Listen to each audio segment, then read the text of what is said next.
4 years. Yes, it's been 4 years since we've seen the last cut from the Bank of Canada. It's been a while, and to be honest, like it kind of seems like forever ago, and it also seems like just yesterday COVID was here around the corner, and that's the last time we've seen that cut was right before the pandemic.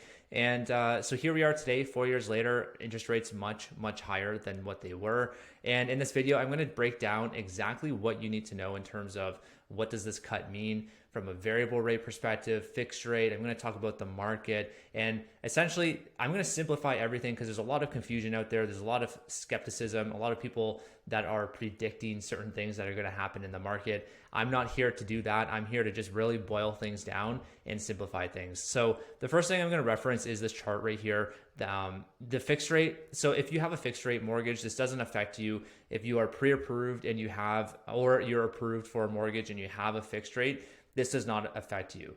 The Bank of Canada, whenever they make an announcement, whether they're increasing, decreasing, or keeping rates the same, the overnight lending rate that is, then that only affects variable rates, line of credits, home equity line of credits, and credit card interest. It doesn't affect fixed rates. Fixed rates are tied to the bond market itself. So whenever the bond yields go up or down, it directly ties to those fixed rates, which is what causes them to go up and down. They're typically more volatile, and they happen on can be a day-to-day basis versus the Bank of Canada. They only have 8 announcements per year that will have either increase, decrease, or they'll stay the same. So that's really the difference between the fixed and the variable. Now the variable, we can break that down into 2 different types of variable. We have your adjustable rate mortgage and your variable rate mortgage. These are both variable mortgages. Every lender is different. So one lender might have what's a variable rate mortgage, a VRM. One might have an ARM. The difference between the two is the ARM fluctuates, the payment that is, fluctuates as the rate increases or decreases. Now the VRM, the rate does increase or decrease, which is directly tied to the Bank of Canada, but the payment stays the same. It's a static payment. So it's really important that you know which one you have depending on the lender you have.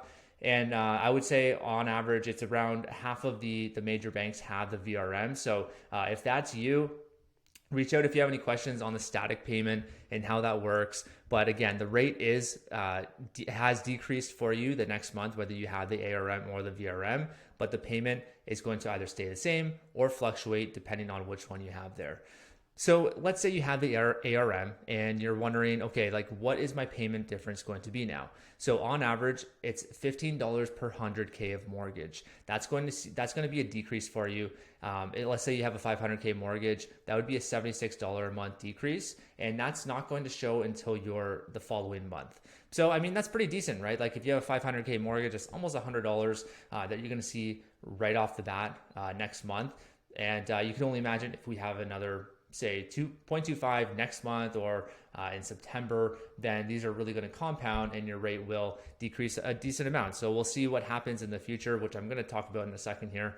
And the last point I'll make here is the home equity line of credit. This is actually going to have an impact right away. So your interest you're going to save on interest right away. It's not going to come into effect the following month because the interest is calculated on a daily basis versus monthly there. So if you have any questions about that, you can always reach back out to me or book a call and we can chat further. So a couple closing thoughts here as I round this out.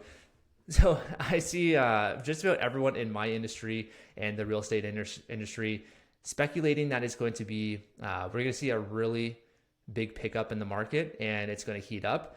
I actually don't think that's going to happen. I think we're maybe going to see a bit of an uptick right away, but I don't think it's going to be drastic. Again, I don't have a crystal ball, nobody does, but I honestly think that people are a bit smarter than this. I think they're really going to wait until they see maybe the next decrease or a couple more. I don't necessarily think they're going to jump in right after seeing the first decrease. So I could be wrong about that. I would love to hear your thoughts too. And what do I think about July? July is the next rate announcement. So I think if I were the Bank of Canada, I would hold steady on July to see the impact of the rate decrease this month. I think it would be too early for them to do back-to-back rate cuts. That's my thoughts. We'll see what happens. I would, if I were them, I would wait until maybe September to do the next decrease, or even maybe a bit further out, depending on what things look like from an inflation perspective and everything else that they track as well. So the remaining 2024 announcements, we have July, September, October, and December. So we have 4 more announcements for the year. And if we were to see a cut on every single announcement there, assuming that the Bank of Canada will only do the minimum of 0.25% cuts, we would see another 1% reduction by the end of the year. That's assuming that every single announcement is going to result in a rate reduction.